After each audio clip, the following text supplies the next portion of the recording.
Bom, vamos lá. Então, enquanto as crianças saem para a aula delas, a gente começa aqui a nossa reflexão dessa manhã. Lembrando que nós estamos na Quaresma, esse período de preparação para a Páscoa, que nos convida ao arrependimento, nos convida à reflexão. Como eu tenho explicado, não é coisa de católico. Quaresma já era observada muito antes de ter protestantes católicos, pelos cristãos. E é esse momento onde a gente para olhar para a nossa própria humanidade, né? Então, por conta disso, a gente começou essa série que é baseada no livro do Eclesiastes. Por quê? Porque Eclesiastes talvez seja o livro mais contemporâneo que a gente tem na Bíblia, que é um livro onde o autor ele olha para o mundo e ele observa o mundo a partir de uma perspectiva secular. O termo que ele usa é debaixo do sol. Ele olha para a existência debaixo do sol, ou seja, sem considerar Deus, né? Sem considerar essa coisa sagrada. E o que ele encontra é um grande vazio, um grande nada. E aí, ao longo do livro, então, a gente observou que ele vai tentando preencher esse vazio com muitas coisas. Ele tenta preencher com novidade, tenta preencher com conhecimento, com prazer. E hoje eu quero falar sobre a tentativa de preencher o vazio com trabalho. E quando a gente fala de trabalho, no nosso mundo contemporâneo, nós encontramos vários desafios ao longo dessa temática do trabalho. Desde a diferença dos gêneros, a gente sabe que uma mulher, no mesmo cargo, muitas vezes, que um homem, a tendência é ela ganhar um salário menor, não é isso? Tem muita diferença, uma desigualdade nos cargos de liderança. Depois, em casa, uma diferença nas tarefas domésticas, que geram um desgaste muito grande para as mulheres. A gente tem toda a questão da discriminação racial. A gente sabe também que um homem preto, negro, ele tem menos chance, muitas vezes, de ascender a um cargo de liderança em grandes empresas. E tem a diferença também das gerações. A gente sabe que são valores diferentes, a dificuldade que as empresas estão tendo hoje de segurar jovens talentos, né? Até porque muitas vezes as gerações mais novas não têm a resiliência que tinham as gerações anteriores, então eles já não suportam mais algumas coisas, né? E aí então tem essa mudança muito grande, essa rotatividade muito grande, e todos esses desafios concernentes ao trabalho, muitas vezes eles explodem nos sintomas físicos. Então, por exemplo, a gente ouviu falar muito nos últimos tempos da síndrome de burnout, que é esse esgotamento físico, mental, emocional, esgotamento total, né? A imagem do burnout é um palito de fósforo queimado, né? Então, queimou tudo. E aí a pessoa, por conta do trabalho, né? E a pessoa não dá conta de fazer as coisas que ela fazia antes, né? Estima-se que, eu estava fazendo uma pesquisa, 30% dos trabalhadores brasileiros sofrem de burnout. É muita gente. E isso reflete, inclusive, nas empresas, né? Nos afastamentos, a depressão. Em 2021, segundo o INSS, 75 mil pessoas foram afastadas do trabalho no Brasil por conta de depressão. E tudo isso, muitas vezes, ligado a esse ritmo louco do trabalho. Só que essas doenças não são novas. Elas são antigas, existem desde sempre. Tanto é que no livro que a gente está vendo, que é o livro do Eclesiastes, a gente vê que o autor também lida com essas coisas. Ele fala da exaustão, ele fala da depressão, ele fala da ansiedade, né? E a diferença é que a proporção, a frequência e a força dessas doenças aumentou muito nos últimos tempos. Então, pensando nisso, eu quero convidar você para a gente poder refletir sobre esse tema do trabalho. Mas antes, vamos orar, pedir para Deus nos iluminar. Os textos estão aí, só que hoje vai ser como 2 domingos atrás. A gente vai ler vários pedaços, então a gente vai orar para Deus abençoar a leitura, iluminar a nossa mente, mas a gente vai lendo ao longo do tempo, tá bom? Então vamos orar? Pai, a gente vai ler agora a Tua Palavra, e o nosso pedido é que o Teu Santo Espírito ilumine nossa mente, nosso coração, nos ajudando a entender as palavras de vida que o Senhor tem para nós essa manhã. Em nome de Jesus que nós te pedimos. Amém. Amém. Então, quando eu olho para o Eclesiastes, eu percebo que, ao longo de todo o livro, o autor vai dizer para a gente que tudo é vaidade, né? E a gente já viu que vaidade quer dizer vazio, sem sentido. Então eu listei aqui 3 motivos pelos quais o trabalho perde o sentido. E o primeiro motivo que o Eclesiastes nos dá para o trabalho perder o sentido, ele vai nos mostrar que o trabalho perde o sentido quando ele se torna uma obsessão pelo legado. Está lá em Eclesiastes 2, do 18 ao 23. Você pode ler para a gente, Aba? Vem cá. Eclesiastes 2, do 18 ao 23. Também perdi o gosto por todo o meu trabalho, com que me afadiguei debaixo do sol, pois o resultado de tudo isso ficará para quem vier depois de mim. E quem pode dizer se ele será um sábio ou um tolo? No entanto, ele terá domínio sobre todo o ganho das minhas fadigas e sabedoria debaixo do sol. Também isso é vaidade.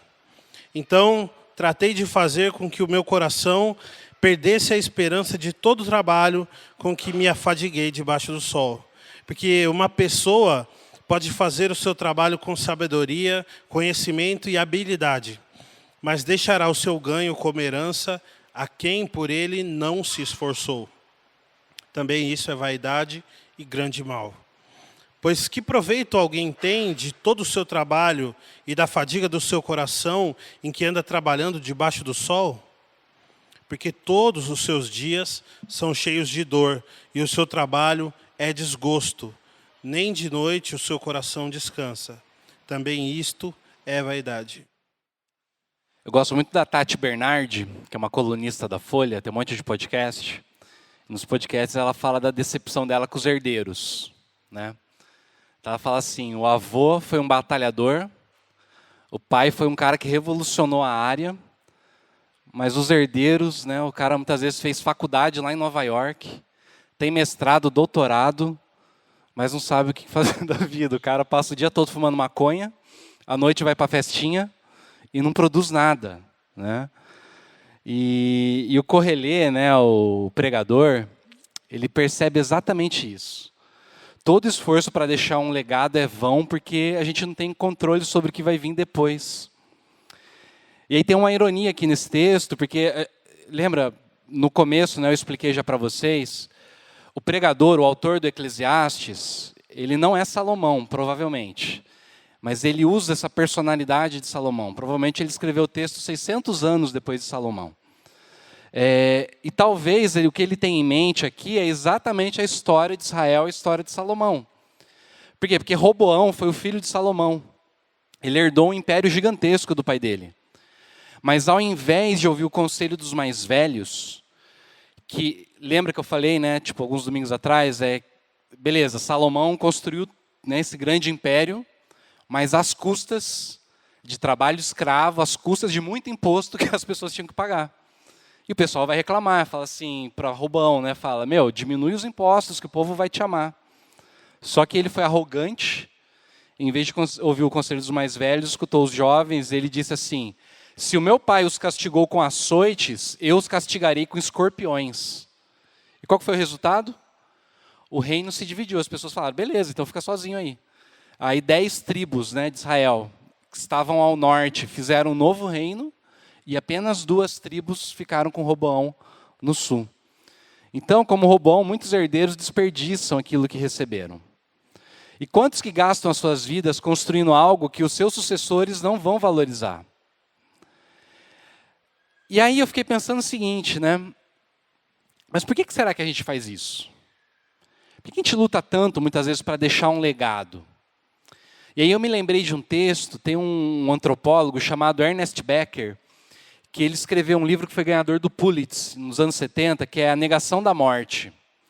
E nesse livro, a explicação que o Becker dá, ele fala que essa tentativa de deixar um legado, na verdade, é uma tentativa de você superar a morte.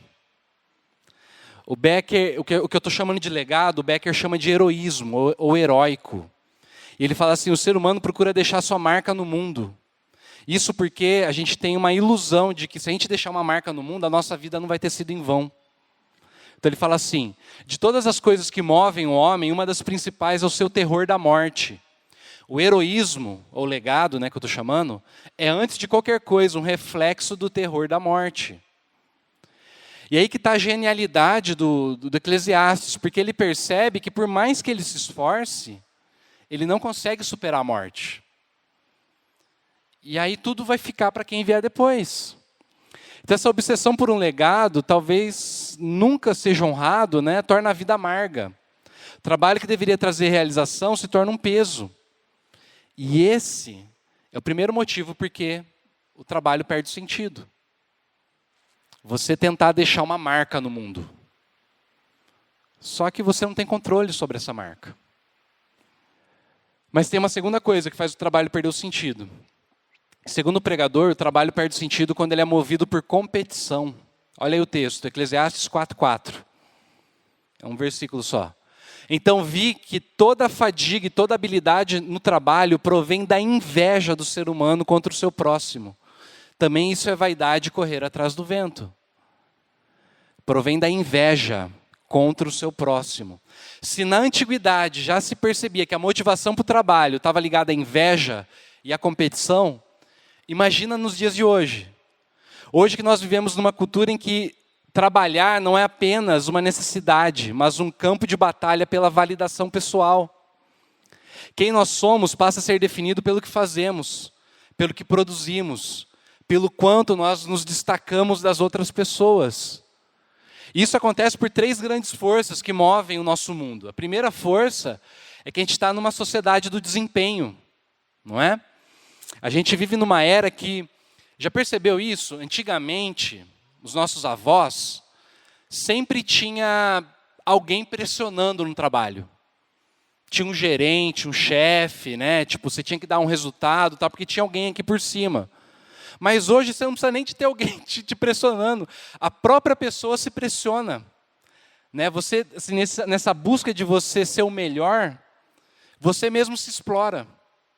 Então você vira o cara ali que está cobrando, né, para que você possa se destacar. O indivíduo se sente compelido a ser produtivo, mais eficiente, mais inovador. E aí não tem limite para essa exigência.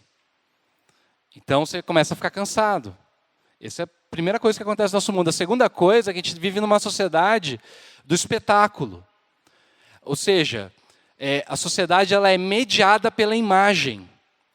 Então, tudo que a gente faz tem que ser visível, compartilhável e digno de admiração.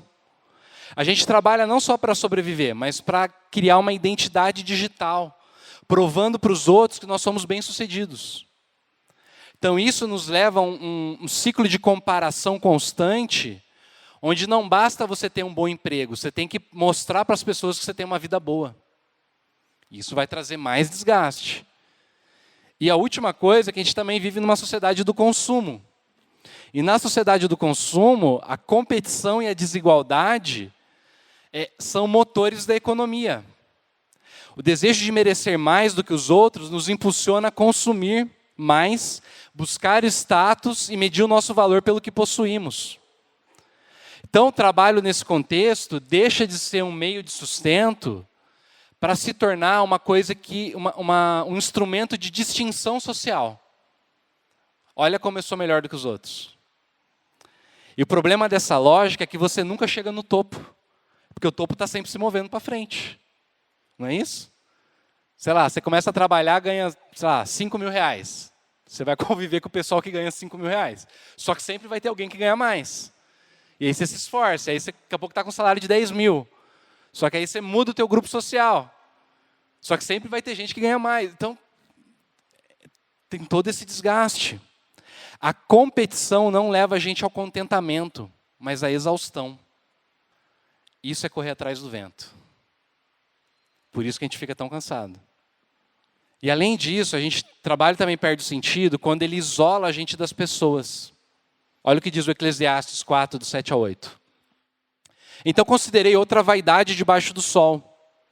Um homem sem ninguém, que não tem filhos nem irmãos, mas que não cessa de trabalhar, e cujos olhos não se fartam de riquezas.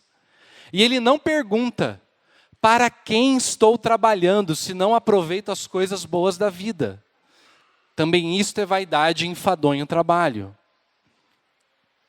O jeito que Eclesiastes escreve esse homem é impactante. No texto original ele fala assim, há uma pessoa e ela não tem um segundo. Não tem um segundo, não tem alguém junto. Não tem filhos, não tem irmãos, não tem uma mulher. Ou seja, não tem ninguém nem para herdar e nem para desfrutar com ele daquilo que ele ganha. Por que será que isso aconteceu? Provavelmente esse homem cortou todas as suas relações por conta do trabalho. Seu único objetivo na vida foi produzir, acumular e enriquecer. E aí eu lembrei de um amigo meu, que um dia, um amigo que trabalhava instalando coisa de internet, sabe, na casa das pessoas. E aí ele foi na casa de um médico muito rico, uma mansão, e aí fez a instalação e tal. A hora que ele estava acabando, assim, quase indo embora, o médico virou para ele e falou assim: cara, eu me matei para construir essa casa enorme. Quando eu terminei de construir a casa, minha mulher pediu o divórcio. Meus filhos não querem saber de mim porque eu nunca estava perto. Ou seja, o cara se esforçou tanto, trabalhando tanto que nem louco, para construir, né, tipo, esse legado, mas quando foi a hora de aproveitar, não tinha mais ninguém do lado dele. E esse não é um caso isolado. Eu estava ouvindo o Ed René contando que ele foi uma vez visitar uma família, né, num condomínio de luxo, e aí o cara do condomínio falou assim: pastor, é muito comum que os casais comecem a construir as casas, quando a casa está pronta, já não tem mais casamento, separou. Tem um monte de casa aqui que está vazia. Porque é isso. Uma loucura, né? Mas por que alguém faria isso? Olha o que Eclesiastes fala para a gente. Seus olhos não se fartam de riquezas. É interessante que na Bíblia os olhos são os órgãos do desejo. Então sabe o que significa? Esse homem tem uma inflamação, né, no desejo dele. Então o olhar dele está sempre fixo naquilo que ele ainda não tem. Ele olha sempre para aquilo que ele não tem. E aí isso mantém ele preso nesse ciclo vicioso. Ele trabalha porque deseja mais. Mas nunca se satisfaz, então ele trabalha ainda mais. E aí esse cara não aproveita. Trabalho não é mais um meio para viver, se tornou o próprio fim. Porque ele nunca faz a pergunta: para quem que eu estou trabalhando tanto? Então, no fim das contas, ele nem sequer desfruta daquilo que ele conquistou. Aí lembrei de outra história, né? Um executivo estava de férias na praia, e aí ele vê um cara vendendo água de coco, fazendo porçãozinha e tal. Começa a conversar com o cara e pergunta: viu, quanto é que você ganha aqui? O cara fala: sei lá, ganho, sei lá, por R$600, né, por dia. Fala assim: mas quando eu bato tipo a minha meta, eu fecho a barraca e vou embora. Vou para casa, brinco com as crianças, no fim do dia eu venho surfar, né? Aí o cara: pô, mas, meu, se você trabalhar um pouco mais, daqui a pouco você começa a ter gente trabalhando para você, você não precisa, né? E aí, de repente, você abre uma franquia e tal. O cara: mas para que eu vou fazer isso? Não, para você poder tirar férias, ir para a praia e aproveitar para ficar com a tua mulher, né? Para poder surfar. Percebe? Tipo... Mas quantas famílias foram destruídas porque alguém trocou os relacionamentos pelo sucesso? Quantos que chegam no topo profissional e descobrem que perderam o que mais importava no meio do caminho? Será que vale a pena? Então, o que a gente pode fazer para a gente recuperar o sentido do trabalho? É interessante que Eclesiastes ele não dá uma solução definitiva. Porque ele não tem condições de dar essa solução. Mas ele oferece um caminho melhor. Então, esse é o meu segundo ponto, um caminho possível. Qual que é o caminho melhor? Primeiro, contentamento. Eclesiastes 4, do 5 ao 6. O tolo cruza os braços e destrói a si mesmo. Melhor é um punhado de descanso do que ambas as mãos cheias de trabalho e correr atrás do vento. Já percebeu que, geralmente, no mundo do trabalho, assim, no mundo secular, né, você tem duas possibilidades. Ou preguiçoso, que não quer trabalhar, ou o cara que é incansável, que se mata de trabalhar. E aí o Eclesiastes usa essa metáfora da mão, né? Então ele fala assim: o tolo ele cruza os braços, a mão dele está fechada. Certo? E qual que é o resultado? No texto original ele fala assim: ele come a própria carne. Ou seja, a preguiça destrói. É como se fosse um suicídio lento, porque você está só consumindo e não produz nada. Agora, O oposto é o cara que está com as duas mãos cheias. Aqui é a imagem de alguém querendo pegar tudo com a mão aberta, como se estivesse em concha, né? E esse cara trabalha sem descanso, acumulando riqueza, mas ao custo da própria paz dele. E aí o Eclesiastes dá uma terceira opção para a gente, que é uma mão cheia. Cara, essa opção ela é radical nos nossos dias. Melhor é um punhado de descanso do que ambas as mãos cheias de trabalho e correr atrás do vento. Sabe o que significa isso? Equilíbrio. Não é preguiça. É sabedoria para você achar liberdade de encontrar equilíbrio. Significa que talvez a felicidade não está na gente conquistar tudo, mas na gente saber a hora de parar, né? Será que a gente consegue se satisfazer com menos, mas tendo um pouco mais de paz? Essa é a primeira dica, contentamento. A segunda, cooperação. Eclesiastes 4, do 9 ao 12. Você pode ler de novo? 4, do 9 ao 12. Melhor é serem dois do que um, porque maior é o pagamento pelo seu trabalho. Porque se caírem, um levanta o companheiro. Mas ai do que estiver só, pois caindo não haverá quem o levante. Também, se dois dormirem juntos, eles se aquecerão. Mas se for um sozinho, como se aquecerá? Se alguém quiser dominar um deles, os dois poderão resistir. O cordão de 3 dobras não se rompe com facilidade. Então, como eu disse, a maioria dos estudiosos, né, dizem que esse texto foi escrito depois do exílio, quando os gregos estavam dominando ali o Egito, e aí você tinha grandes rotas comerciais em toda aquela região. A audiência do pregador é um pessoal jovem que está querendo enriquecer muito rápido, certo?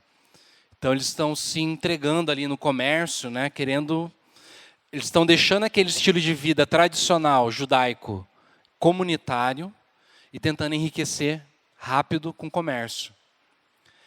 E aí que a gente entende essa metáfora, porque essa ideia de 2 serem melhor do que 1 tem a ver com as viagens comerciais da antiguidade.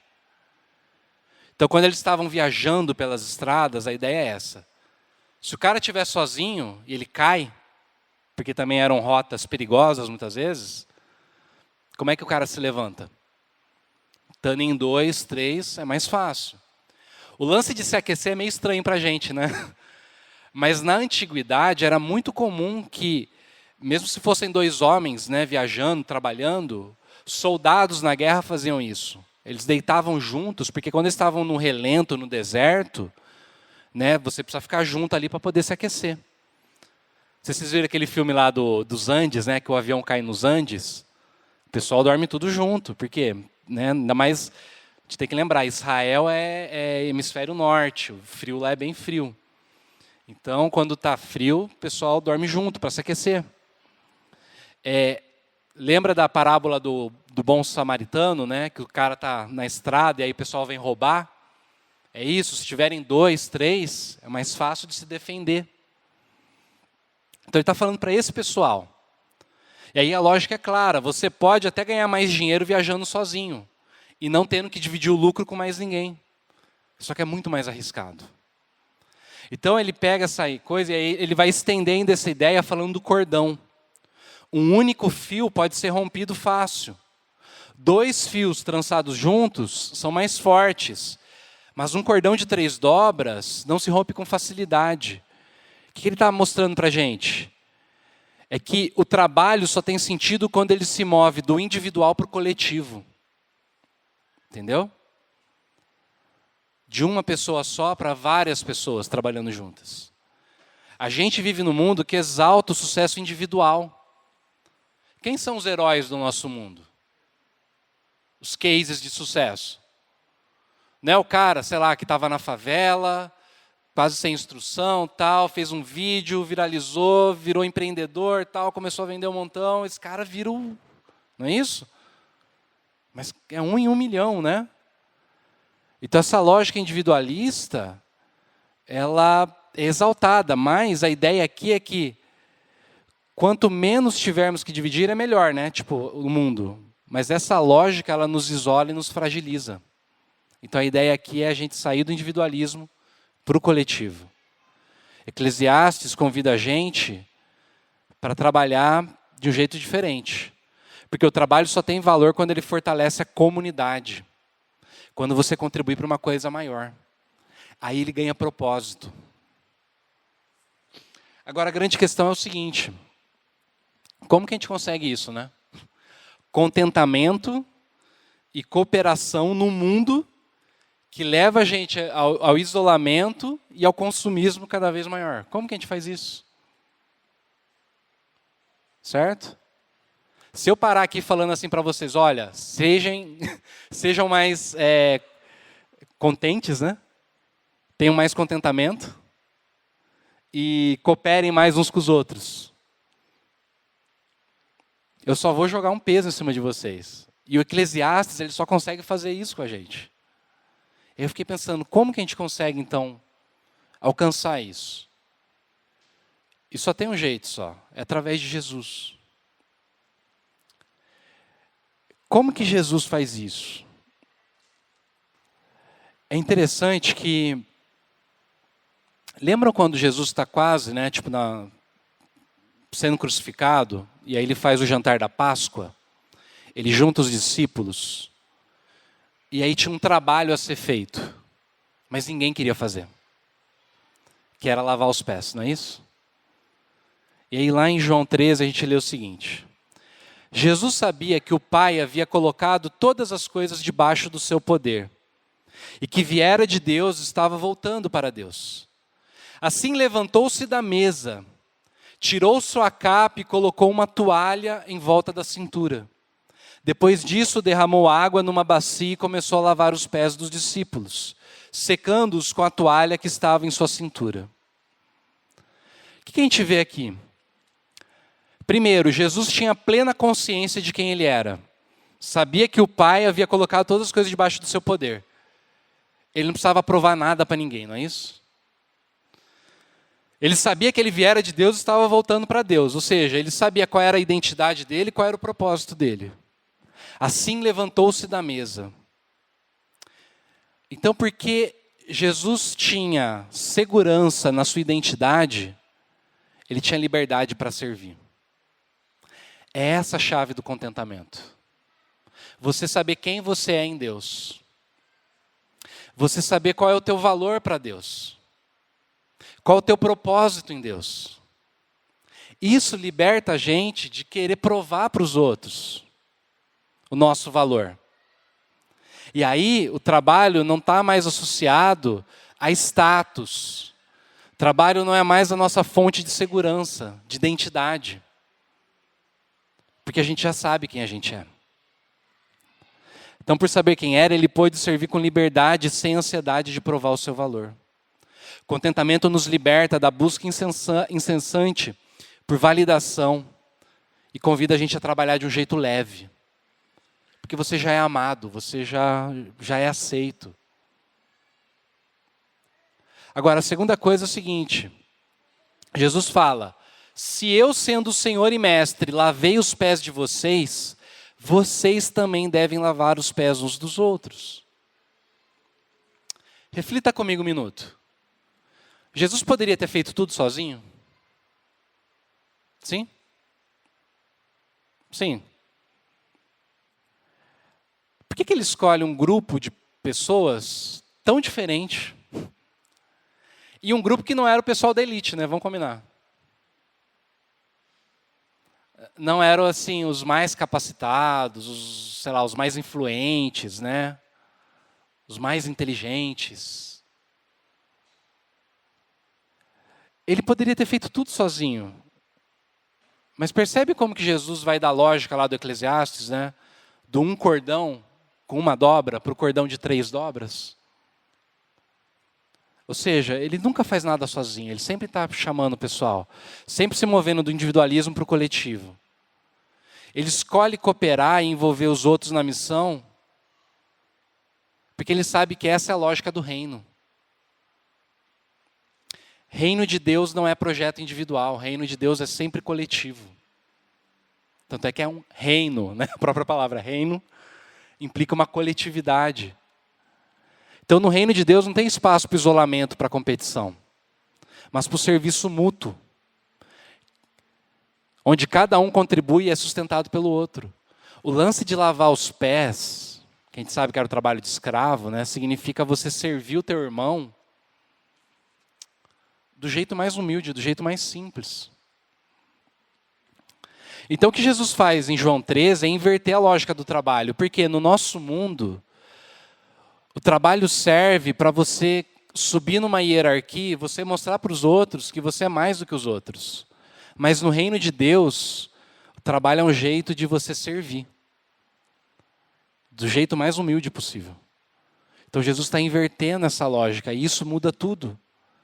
Porque se o trabalho é uma forma de você conseguir identidade, ele se torna um fardo. Mas se o trabalho é serviço, você é livre para trabalhar e para servir as pessoas, sem ter esse peso de provar que você é alguém. Eclesiastes não faz a pergunta, para quem estou trabalhando tanto? Se a resposta for para mim mesmo, para deixar um legado, para provar o meu valor, trabalho vai ser sempre um peso. Mas se a resposta for, eu trabalho para Deus e para o meu próximo, o trabalho ganha um novo sentido. Aí, como diz o apóstolo Paulo, sejam sempre abundantes no trabalho, porque no Senhor Jesus o trabalho de vocês não é vão.